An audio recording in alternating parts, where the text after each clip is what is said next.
Hey everyone, welcome to our channel, the place where curiosity meets entertainment. From jaw-dropping celebrity drama to the stories that shape our world, we bring you fresh, honest, and binge-worthy content every week. So buckle up, hit that subscribe button, and join our growing family because the story starts here. It was July 2025 in Orange County. The sun waned into liquid gold. The palm trees cast long, swaying silhouettes, and a familiar tension rippled through the Real Housewives of Orange County set. In an unguarded moment that felt less like reality TV and more like a confessional, unedited by producers, Gina Kirschenheiter leaned forward, her eyes glistening under the bright lights. "Whenever Travis and I are happy," she said, her voice a thin scarf of vulnerability, "we pay for it." The confession echoed instantly, an uncomfortable drumbeat beneath the clock-ticking glamour of designer gowns and cocktail toasts. It was as if the cameras and cheering fans vanished, leaving only two people holding on to fragile joy in a world primed to test it to its breaking point. Gina and Travis didn't meet at a charity gala or through mutual industry pals. They found each other in the wake of broken marriages, sandy beaches washed of glitter and tinsel, after surviving long nights of court hearings and parenting manuals. Their early conversations weren't about luxury homes, but about healing. They compared notes, the arguments that echoed until 2 a.m., the custody filings that shredded sleep into fine paper, the heartbreak that tasted metallic on the tongue. Each revealed scars. Gina, divorce final in March, followed by a painful epiphany that shared custody wasn't enough. Travis, 6 kids between 2 exes, a co-parenting chess game that left him second-guessing every move. They bonded over cracked porcelain of their former lives. Slowly, a new vessel formed. It wasn't easy. Gina stepped into parenting 3 of Travis's kids, teenage, curious, sometimes resentful. They trusted in the quiet sacrifices of pancake breakfasts and science project pickups. Friday nights spent watching cartoons or wrestling over chores. In the stillness of the kitchen before dawn, Gina realized this family, 6 children, 2 hearts, 1 makeshift home, was worth the mess. Their life blossomed in moments so ordinary they once would have seemed fictional. Travis grilling steak while the kids argued over toppings. Gina facilitating homework assignments. Beds line up like footnotes in an overcrowded book. Shared glances across spilled cereal bowls. Texts from Bravo producers. "Come shoot tomorrow. Keep it relaxed." Yet underneath the cozy domesticity, tension simmered. Custody hearings on the horizon. Ex-partners emboldened by anger. Headlines, sniffing scandal. Rumors circulated. Megan, Travis's ex, claimed the kids were being manipulated. Producers nudged Gina to respond. She refused. "I'm not here to create fake conflict," she said off camera. But cameras have minds of their own. They roll on silent glances. On readers that slip under the surface. On Gina's lips quivering when she's afraid to cry in front of children. By mid-June, the home they built began to feel smaller, not because of lack of space, but because grief and conflict seeped through the walls. Court filings arrived thick, admonishing. Travis sought sole legal and physical custody.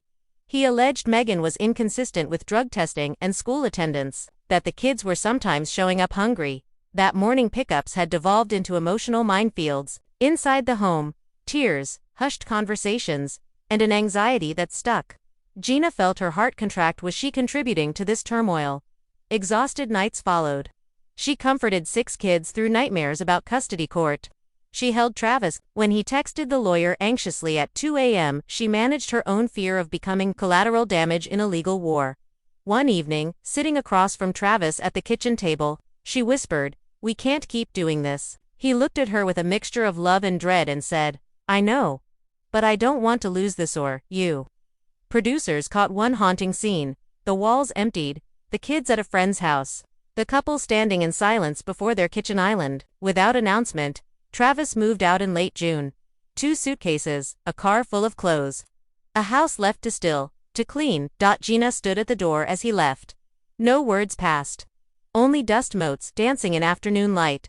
She shut the door and looked around. 6 pairs of shoes, 6 lunchboxes, 6 mismatched childhood artifacts, and found herself alone in the kind of quiet she dreaded. For days, the house echoed with memories and absence. Cameras observed her in the shower standing beneath scalding water. In the mornings when she fed the kids French toast as if he might walk in any minute. At night, she slept under a single pillow instead of 2. Reality crashed in, not a storyline, but a real woman. A real heartbreak. On the night of June 27th, everything shifted. It was late. The house was quiet, except for the hum of the refrigerator. Gina was on the couch, watching the ceiling. Travis knocked. "Can I come in?" She froze for a moment, then nodded.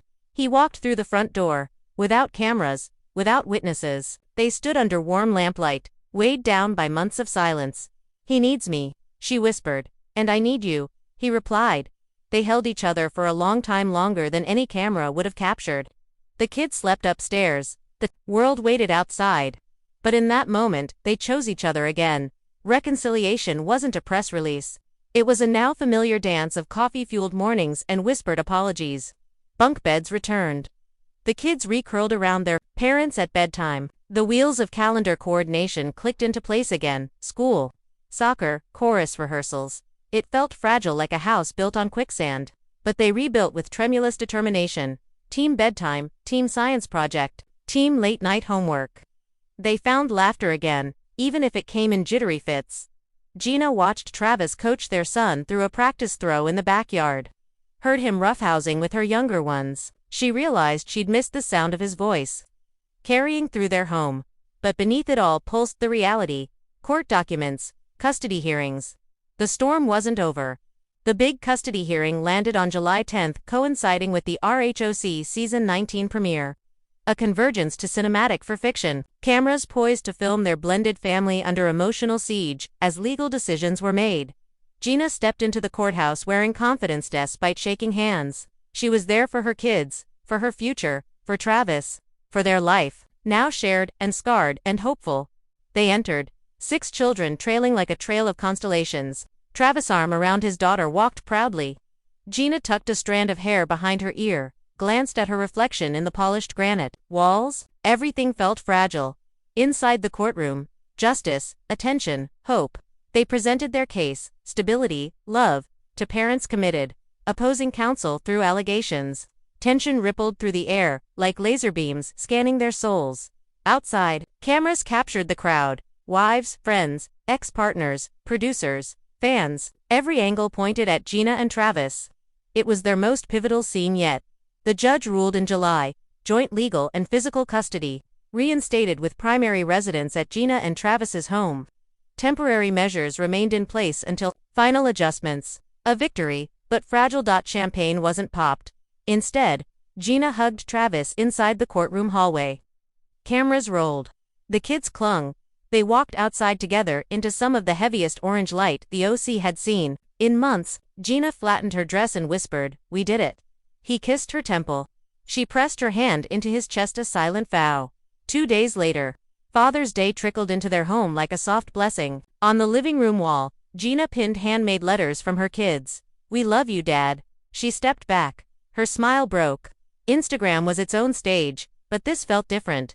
Travis, sun-warmed smile, hair a little unkempt, hands sticky from pancakes. The kids ran around in Necco pajamas, giggling. Gina filmed quietly and polished. She later wrote in the caption, "To the man who stepped in, stepped up, and never gave up." It wasn't about viewership metrics. It was about their messy, miraculous family. 6 kids, 2 partners, 1 stubborn love. Chapter 11. Business as a beacon outside the emotional turbulence. Gina and Travis launched their luxury real estate partnership. Cypress, they named it. Selling homes in Orange County meant selling more than bricks. They sold trust. And their story was trustworthy. Late nights went black bond as they prepped listings. Gina, staging homes, Travis liaising with buyers. Navigating dual responsibilities, household and career. They found grounding. In this, their careers became a lifeline. One they used to weave their family tighter. Their tagline, "Together, we build." Not just houses, families, futures. As cameras zoomed in, they captured more than fights and reconciliations. They filmed Gina perched on a couch with trembling voice. "I love him, and that terrifies me." Travis, coaching their daughter. Strength isn't absence of fear. Custody hearing clips edited for impact. The weighted gravity of lawyers and judges.